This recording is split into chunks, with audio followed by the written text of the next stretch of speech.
Well, I've had some heated discussions with people on social media platforms this week, or not this week, for the past day, about this whole topic. And I think I don't really honestly, I honestly don't believe Ohio State or Alabama really deserve to be in. But if I had to pick between the two, Ohio State, by what the committee said this week, Kirby Hocutt came on live television and said, we take conference championships into preference, and they said there's little separation, if any, between teams 5 through 8, which was Alabama 5, Georgia 6, I believe, Miami 7, Ohio State was 8. So if there's little separation between all of them, regardless of losses, they never mentioned that. If there's little separation, Alabama lost their last game out. Ohio State played one extra game and won a conference championship. Now, if you take what they said, that they have preference to conference champions, and there was little separation between all those teams, then why all of a sudden is Bama the preferred one that they put in?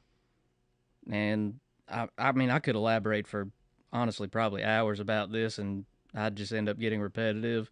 But simply put, to keep it simple, if the committee says they value conference championships, then why didn't they value the conference championship? And I know it goes to losses, and you can look at that, but I mean, Ohio State has better wins, they have more ranked wins, and they won a conference championship, whereas Alabama got to sit at home and watch the team who pounded them get pounded in their conference championship game.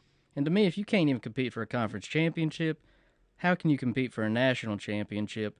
And if you can, then we need to just get rid of conference championships altogether. My biggest problem is there's no consistency with this committee. They say, well, Ohio State got in last year with one loss, and they didn't play for their conference championship. They got in over the two-loss Penn State. Yeah, okay, well, we get that you made a mistake last year. So then why, like, two wrongs don't make a right? Just because you did it last year, why would you do it again this year just to further de-solidify yourself, pretty much?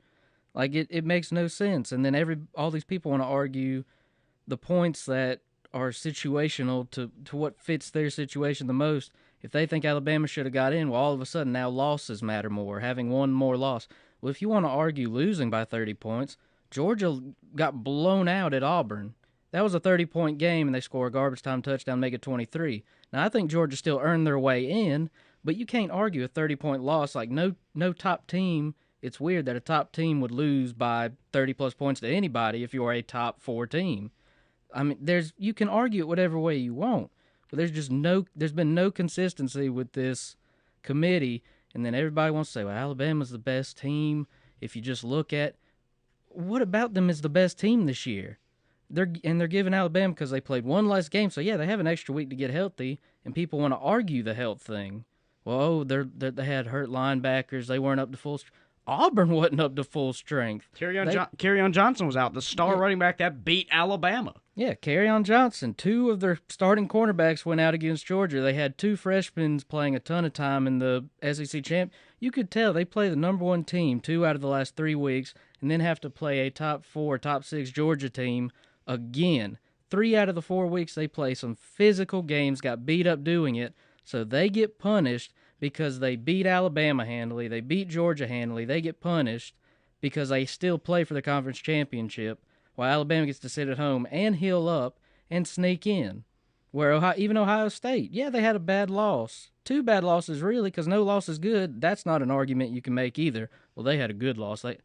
No, I'm sorry. I'm not a give a trophy to every kid kind of guy. No loss is good to me. So that's not an argument I care to argue. But my biggest thing is, if you can't win your conference, it doesn't matter the reason. People say, well, an 8-4 team can win their conference. Well, if an 8-4 team can beat an 11-1 team in the conference championship, well, then you don't deserve to be in, because if you're an elite team, you should win that game. Clemson's won it 3 straight years. Yeah, they've had a weird loss last year against Pittsburgh and a weird one against Syracuse, but if you look at their overall resume and watch them, that is a good team. They look good. They've got a ton of ranked wins, most being on the road. and handily win. Like they're handled wins. None of them were really in contention except the NC State game. Maybe they, I mean, like they look good. They look the part, and they won their conference. Alabama, you knew what you had to do. Now, just because they've won 4 of the past 8 championships does not mean that they're a good team this year. And don't throw the injury complaint in there because every team's dealing with injuries. Clemson is, Auburn is, Georgia is, Oklahoma is. Everybody deals with injuries. That's part of the game. And people want to give you the benefit because you have 4 and 5 stars coming in.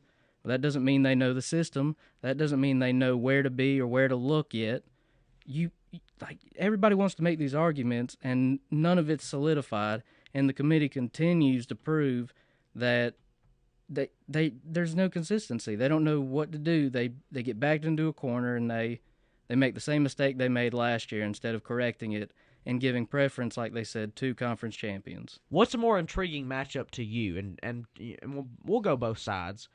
Is it Clemson, Alabama in the Sugar Bowl, or Oklahoma and Georgia in the Rose Bowl?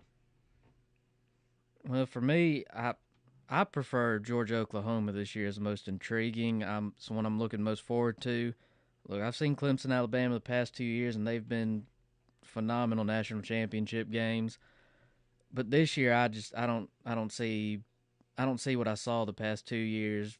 You know, both teams have lost some elite players, but in my opinion, Clemson just looks like the better team and a double-digit better team. Honestly, I think they win by double digits easily. But to me, Georgia. Whoa, she's saying Clemson by double digits. Oh yeah. And I feel it may just be me, but I feel really confident in that. I know Alabama's going to be healthier by that time, but Clemson just has looked like the better team, and Kelly Bryant is honestly a better quarterback than Jalen Hurts. Jalen Hurts just can't stretch the field, and you're going to have to be able to do that against Clemson's defense.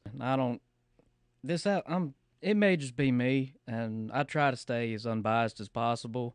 And it's nothing against Alabama. That's still a great team. They bring in a ton of recruits. But that's just not – if you watch them play this year, that's just not a team I'm sold on.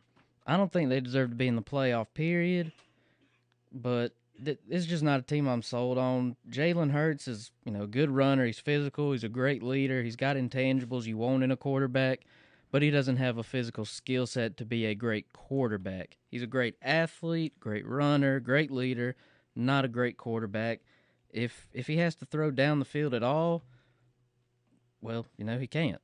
But all the other quarterbacks, Fromm's shown more promise than Jalen Hurts has as far as throwing the ball. Baker Mayfield obviously can throw the ball, and Kelly Bryant looks like he's playing the most confident and his best football down the stretch, which is, a bad notion for teams 2, 3, and 4. But to me, Clemson is just look, and I'm a South Carolina fan. It's just easy, but it's easy for me to say this Clemson team looks like the best team.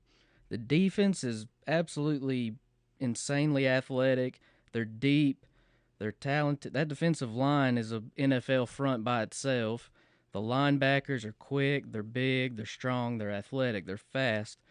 It's in the secondary. Those are great players in the secondary too. You hope to have Edmond back and Mark Fields, and they benefit from how good that defensive line is as well. Alabama not being able to stretch the field, I just don't see how they're going to be able to run and enforce their will on Clemson to be able to keep it close for long, especially if Kelly Bryant continues to play the way he is, and Travis Etienne's a freak of a running back. Only advantage I really give Alabama in this game may be special teams, but even if not that, the offensive line is, I think, slightly better than Clemson's possibly, but I think the defensive line's still light years better than that offensive line is. I don't know. It may just be now. Injuries can happen in a month. Things could change. But if they were to play right now, and as I'm looking at it right now, I think Clemson's a 20-point better team. But because of the magnitude of the game and, you give Nick Saban a month, I still think it's a double-digit game. I'd probably like a 13, 14-point game. I just think Clemson's that much better. I'm going to take South Carolina to win the Outback in what is going to be one of the uglier games, I believe. I'm thinking probably like a 20-17, something like that. In the Rose Bowl, I'm taking Oklahoma. The more I think about it, I think they win a little bit bigger than what I originally thought. I'm thinking probably 10 points, somewhere around there. Georgia may keep it close late, but I just think Baker Mayfield he's the best player in college football this year, and he'll show it. And I've said it since the game was released, the game was announced. Alabama, Clemson, the trilogy. Clemson by 14 or more, in my opinion. I think they're better this year. It's not a shot at Alabama. That's just what I believe. That Clemson's just a better team this year. I think they win by at least 14.